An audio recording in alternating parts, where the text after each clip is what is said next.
In his youth, he served Nigeria, sacrificing his most productive years for the motherland. Now, these senior citizens has nothing to show for decades of dedication and loyalty. 75-year-old Haruna Musa worked for the defunct Nigeria Airways. As he recounts his ordeal, his voice is calm but heavy with sadness. My dream for my children was to give them the best education, even if I would sow Gary. But that decision thwarted my efforts grossly. Because number one, I had to think of relocating from Lagos.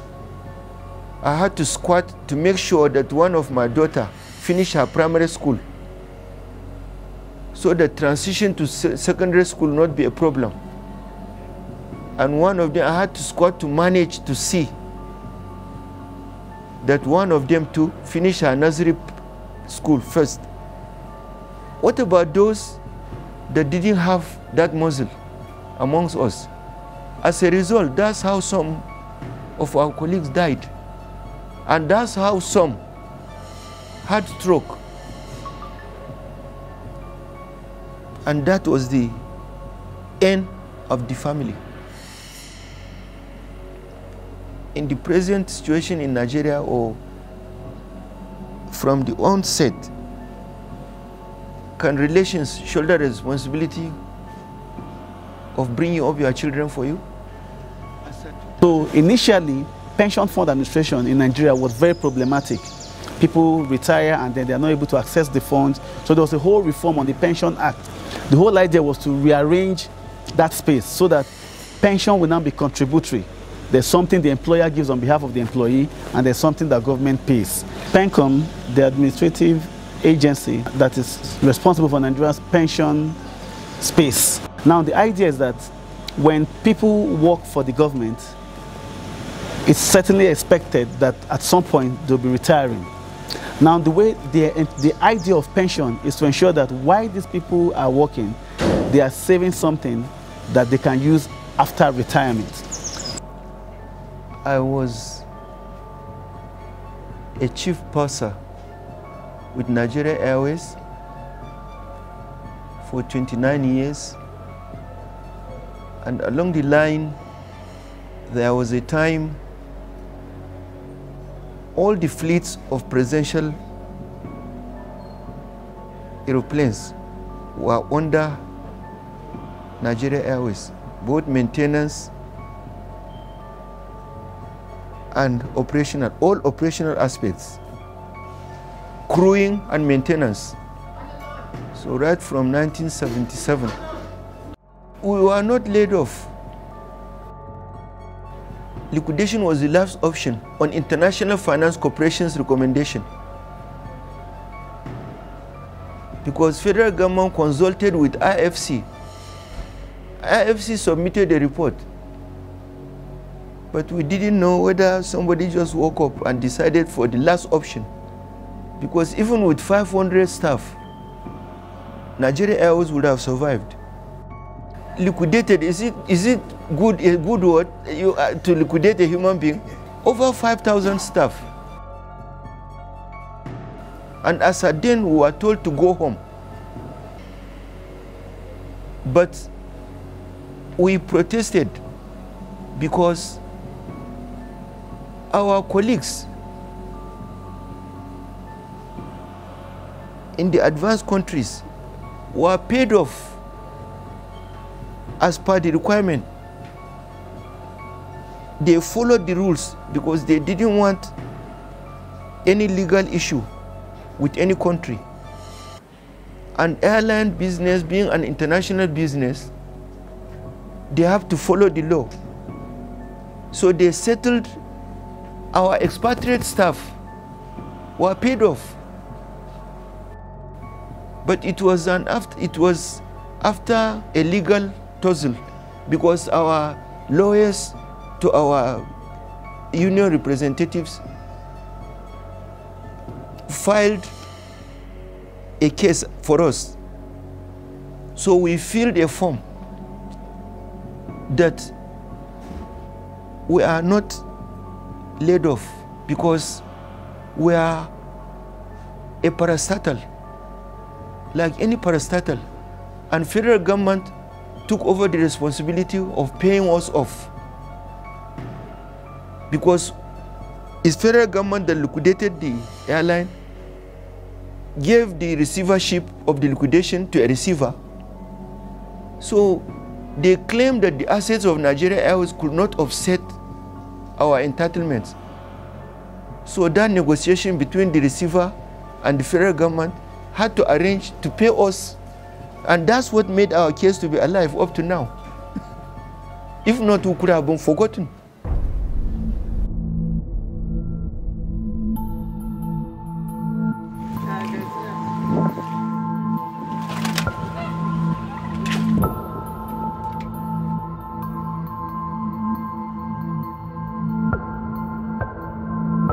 I'm Christiana Adama Uba.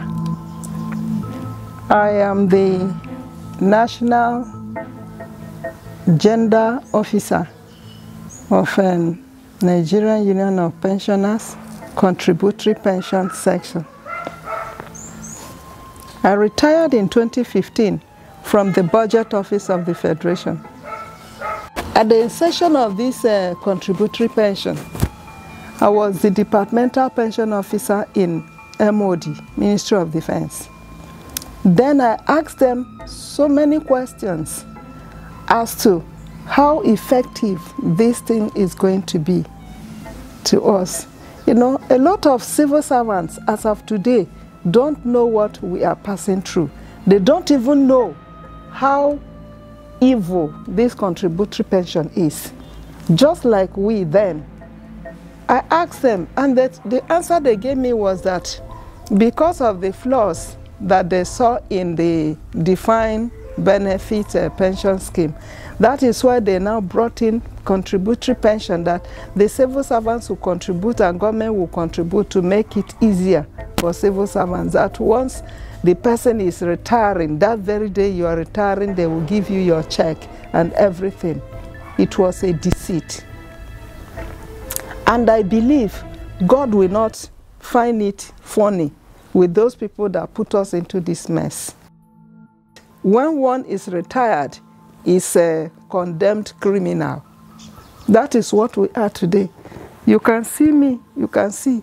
By the grace of God, this is where I retired to. But since then, I have one vehicle. That one vehicle, I cannot repair it, I cannot maintain it.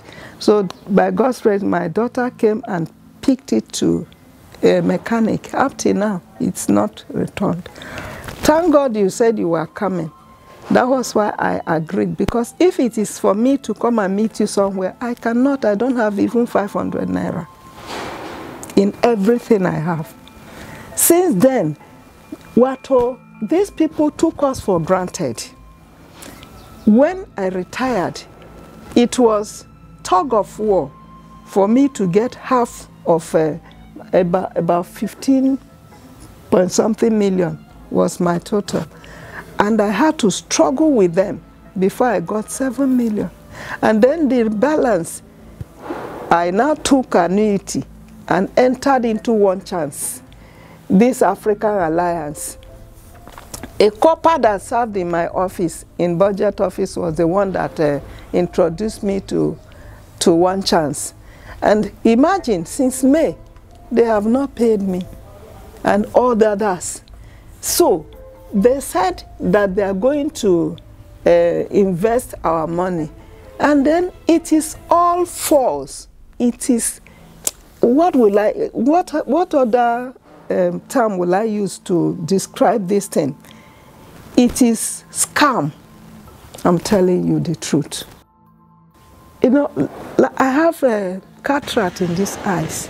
It's been troubling me. I needed money to go and remove it in that Tusley Foundation, Eye Foundation. I went there to get attention so that they can remove this thing and my eyes will be okay. but have not been able to raise the money. Most of our colleagues, they are dying anyhow because they don't have money to go to hospital.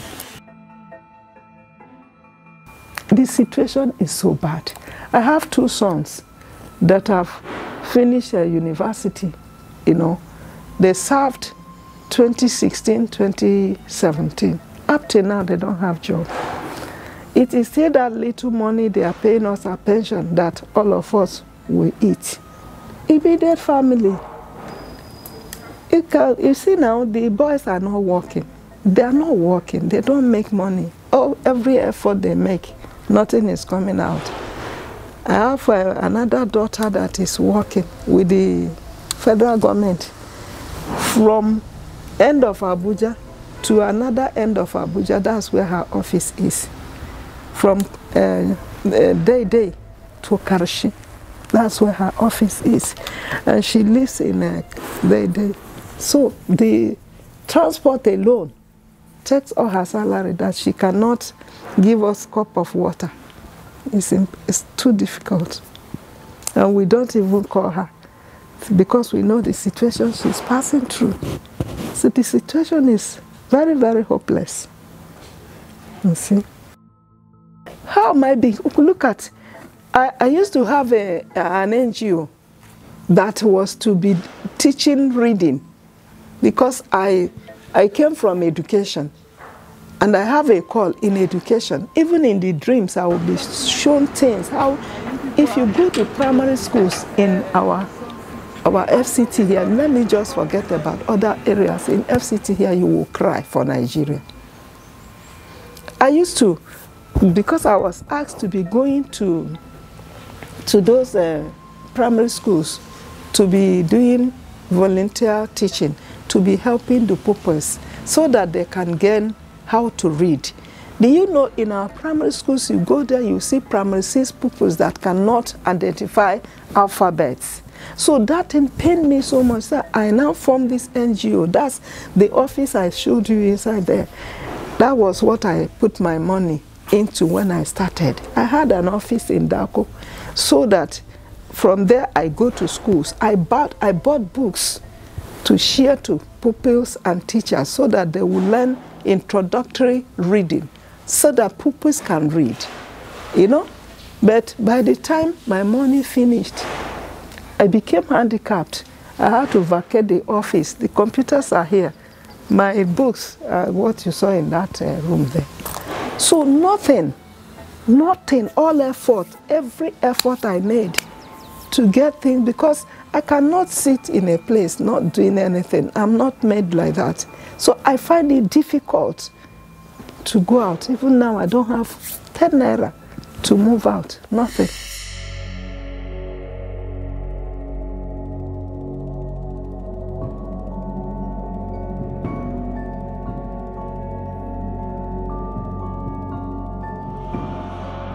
They are paying me 65,583 every month. And since that 2015, there is no increment, But the law says that after, when it is increment in civil servants' salaries, there will be pension increment.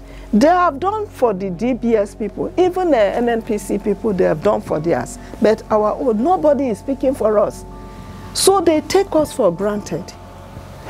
Even the National Assembly does not see the need to change things for us.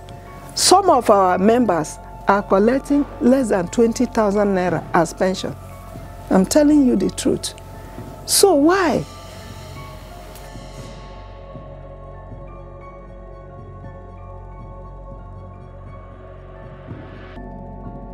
They should release our monies. They should pay us our pension increment, pay us our pensions, and pay the people that have retired, and let there be peace. They take us for granted, and they are doing all their wuru-wuru, everything they are doing now.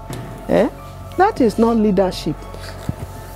God is seeing all of us. As we are crying, narrating our ordeal, heaven will stand to avenge us for that. They will not go free. None of them. I said it that day in a gate of Ministry of Finance, that anybody that is responsible for this thing we are passing through, they will not finish well. Unless God is God of one person, that they can pocket God, that is when they will. Yet they don't fear God. They don't have justice. They don't have fairness in whatever they are doing. They feel that after all, they are retired. What would they do? God will visit them and close their offices because they are not relevant. Unlike Mrs. Uba, who at least received some money, Haruna Musa's case is still pending. The Nigeria Airways case is peculiar. When President Olusegun Obasanjo liquidated the company, former staff were owed 78 billion naira. By 2017, President Muhammadu Buhari approved the payment of 45 billion naira owed former staff. Today, an outstanding 33 billion naira still remains unpaid. Years of hardship have taken a toll on Dotimi. The unpaid bills keep piling high. I retired 31st of March 2023. This is about 18 months ago. The federal government has not paid us anything. My PFA is IBTC. We've done everything. They done that reconciliation sometime far back in April. And I was notified for that reconciliations, giving me that there was excess money that they remitted, which about 48,000 thereabout, they deducted it back and gave me a balance of my retirement savings, my contribution and that of federal government contributions that made up the retirement savings, excluding the accrued rights. That is, the accrued right is the right that I'm entitled to for the period that I worked from 1988 to 2004 when this new act came into existence. The portion, that accrued right portion, has not been paid to me. And that is why I have not been able to access my pension retirement up to this moment, after 18 years of retirement, after putting in 35 years. From food to health care, life as a pensioner is hard. It's never been easy because you are somebody having, no matter how small the salary is, you're able to plan with your salary. So at least at the end of 30 days, you know that this is what you want to do with it. But since after 18 months of service, there is nothing like that. So you can imagine the trauma that one will go through. But we find out that we're very, very disappointed, and life has never been so easy, especially for some of my colleagues. Many of them have died from preventable diseases. You are seeing your money. Your PFA will give you your balance, but you cannot access it. So you can see the trauma that you are going to. You have money, you can't access it. Your children are sick, you can't access it. And worst of it, they've even, as soon as you retire, you are off from the National Health Insurance Scheme. So you can't even access a little health facility from the primary providers. So it has never been easy. But to God be the glory, we have been surviving. But it's a pity that one has to serve federal government. It's not good. And it's a lesson for those who are still in the system. From my set, I think I can comfortably tell you about 4 of them have gone.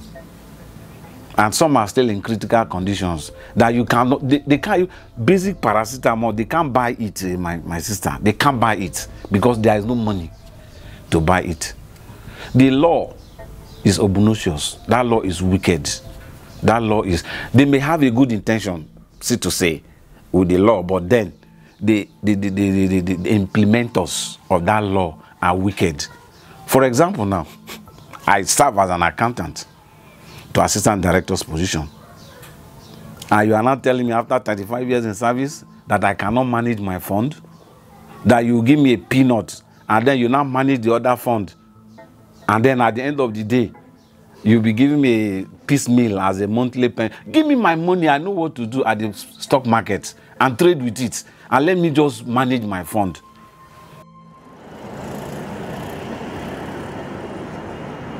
Both employers and employees contribute to this scheme, which promises security for workers in their old age. Illustration of the contributory pension scheme showing how funds are supposed to flow from employer and employee contributions.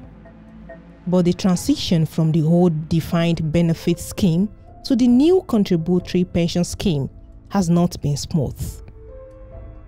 Many workers are still owed accrued benefits from the old scheme, leaving them in financial limbo.